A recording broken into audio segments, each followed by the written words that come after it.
Hello everyone, ये जो information है ना, वो ही ज़्यादा इम्पॉर्टेंट है।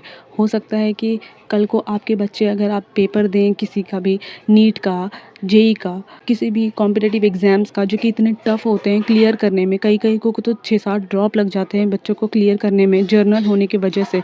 तो जो बच्चे क्लियर कर पाते हैं उनके सामने भी बहुत सारी दिक्कतें आती हैं। तो मैं वो बताना चाहती हूँ कि जब कोई बच्चा, कोई एक middle class family, lower middle class family का बच्चा जो है, जब वो क्लियर करता है पेपर, तो गवर्नमेंट उनके आगे क्या क्या क्राइटेरियाज रखती हैं।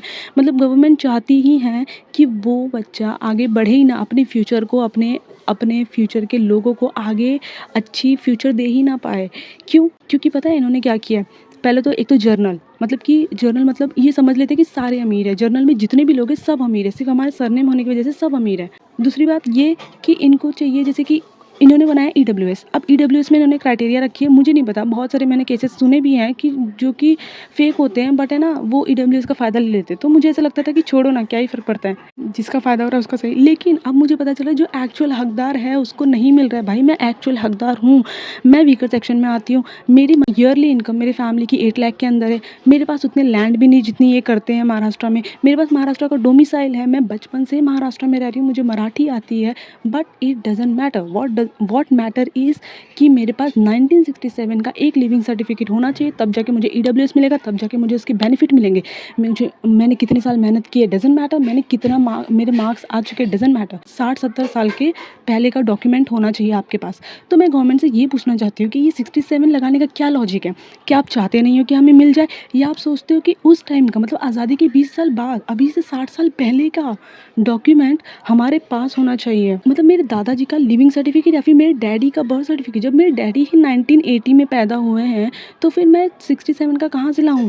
पहली बात। दूसरी बात, मेरे दादाजी उस टाइम पे 10th भी पढ़ना is a very very very big deal कि आपको लिविंग सर्टिफिकेट मिले। फिर वो लिविंग सर्टिफिकेट आपको मिलेगा भी कि नहीं, वो भी बहुत ही इंपॉर्टेंट है। वो लिविंग सर्टिफिकेट मिलने के बाद आप उसे सही से, मतलब 60 साल आप उसको तिजोरी में रखें, जबकि हम पुअर मिडिल क्लास है। भाई हमें इतना पता नहीं होता, हमें बस इतना पता होता है कि अपने बच्चे को पढ़ाना होता है। मेरे डैडी को तो मैं 4 साल से नीट दे रही हूँ, स्टिल मेरे डैडी को नहीं पता कि हमें ये सारी डॉक्यूमेंट्स के लिए 67 का डॉक्यूमेंट लगता है या फिर कुछ भी और चीज़ें लगती हैं। हमें तो बस इतना पता है कि हमें हमें घिसना है, और हमारे पेरेंट्स को बस इतना पता है कि हमें अच्छा इन्वायरमेंट देना है जिससे वो पढ़ सके, एंड दैट्स इट।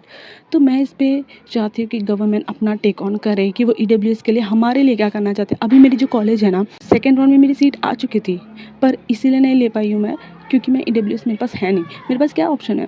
या तो मैं जाके नकली बनवा लूँ, मतलब एक डॉक्टर होके मैं ऐसा जीना ही नहीं चाहती कि मुझे पूरी ज़िंदगी डर लगे, पूरी ज़िंदगी ऐसा लगे कि मैंने कुछ करप्शन किया है तब जाके मुझे कुछ मुकाम मिला है और उस मुकाम से मैं किसी की अच्छाई कर लूँ। बट मेरा बेस ही, मेरा फाउंडेशन ही बहुत गलत है भाई, मैं उस फाउंडेशन पे नहीं चलना चाहती। Please government has to reply this as soon as possible from Maharashtra. और आपको जितनी भी चीज़ें चाहिए ना, वो मैं आपको सारी पक्की पक्की डॉक्यूमेंट दे सकती हूँ। अगर आपको मेरे कॉलेज का नाम चाहिए कि किस कॉलेज से आया था, क्या प्रूफ है, या फिर कुछ भी, मैं आपको दे सकती हूँ। बट हाँ, मैंने अपना फेस इसलिए नहीं दिखाया बिकॉज एज़ ऑब्वियस आप सबको पता है वो रीज़न। दूसरी बात ये कि मैं चाहती हूँ कि प्लीज़ आप उसको जितना फॉरवर्ड हो सके, जितना शेयर हो सके उतना कीजिए कि गवर्नमेंट को मिले और वो कुछ तो करे भाई, अभी के लिए कुछ तो करे। हमारे ईडब्ल्यूएस भाई, मतलब कि एक तरफ तुम कहते हो तुम्हें डॉक्टर भी चाहिए, दूसरी तरफ तुम ये कह रहे हो कि ये सारी डॉक्यूमेंट्स, मतलब एक लड़ी लगा दोगे लाइन की कि इतनी सारी बना दो कि जो लोअर मिडिल क्लास है वो तो आए ही ना, वो तो क्रॉस ही ना करे वो बैरियर। भाई आई जस्ट वांट कि गवर्नमेंट हमारे लिए कुछ हेल्प करे, और please just share this information.